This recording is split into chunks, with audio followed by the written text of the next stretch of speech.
More than 100 million prescriptions are written each year for heartburn and acid reflux medicine. Proton pump inhibitors rake in an estimated $14 billion a year in sales worldwide. Joining me now to discuss how they may be harming us is Dr. Sean McCaffrey with the McCaffrey Family Health Center. Good morning, Dr. Good morning, how are you? Good. All right, so talk about the Stanford study linking heartburn and acid reflux medicine to heart attacks. You know, the problem you run into is anytime you're taking a medication that is slowing down a body function, in this case digestion, as you start doing that and you start inhibiting how it works, there's always things that can go wrong. And one of the problems is we need stomach acid in order to absorb minerals and things the body has to have. In this case, it's the heart. And they found that patients who are on these medications for longer than 2 years, who have chronic indigestion, then they tend to start developing heart risk and heart attacks at a much, much higher rate than the rest of the population. Well, it sounds like too much of a good thing. Tell us how these medications work, and then under what circumstances would they cause a heart attack? Is it for taking them too long? Yeah, it's taking them too long. And what ends up happening is when you're on a heartburn medication, and in this case it's the proton pump inhibitors, it's really the prescription ones, those specific drugs, you don't have this bubbling cauldron, which is brew in your belly all the time. Sure. When we think about it, we don't really have that. Your stomach's relatively flat until something goes into it, and then it stretches it. When it stretches it, that's when it sends a signal around the body saying, hey, we need to get the parts in here to make acid to start digestion. So we borrow those parts from your blood. You borrow hydrogens and chlorides, and you bring them in from the blood. The body mixes them together and it gets going. These medications stop that from happening. They say, we don't want you borrowing these. We have a problem here. The issue becomes when the problem doesn't heal.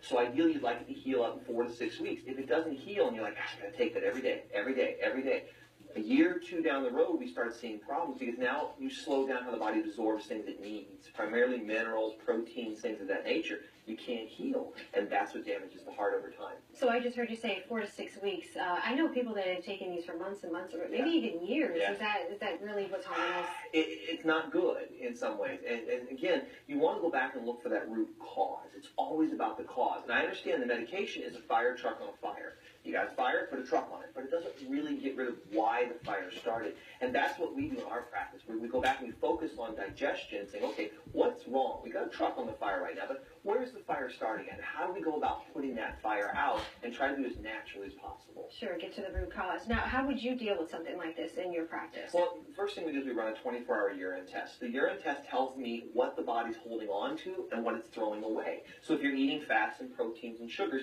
are you using these things for growth and repair, or are you just throwing it out with the bathwater?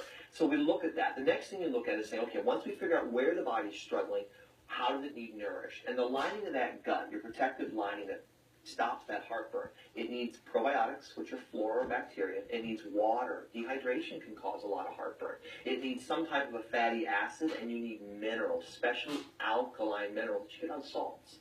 So you're saying that primarily we need to be more concerned with long-term usage of prescription medicine. Yeah, and it's not the over-the-counter stuff. Correct. Well, and again, even the over-the-counter stuff, if you're getting that flag or that warning that says, I got occasional heartburn once a week, once every 2, all of a sudden it turns into every other day. Now it's every day. There's a problem. It's the body trying to tell you, hey, something's not right here. And so instead of listening to it, we say, oh, here, take this and go away. It's like having a little kid, mom, here, go sit on the couch. Yeah. We're not really figuring out, oh, the kitchen's on fire. That's what he's trying to tell you. Sure. So we want to learn what's wrong. And if we can do that, you can reverse it, heal it, and cure the gut. And then one more question. Is there a difference between having heartburn and having acid reflux? A little bit, yes and no. Gastritis, enteritis, heartburn, all the terms are very similar. It's really the degrees of how much damage is being done.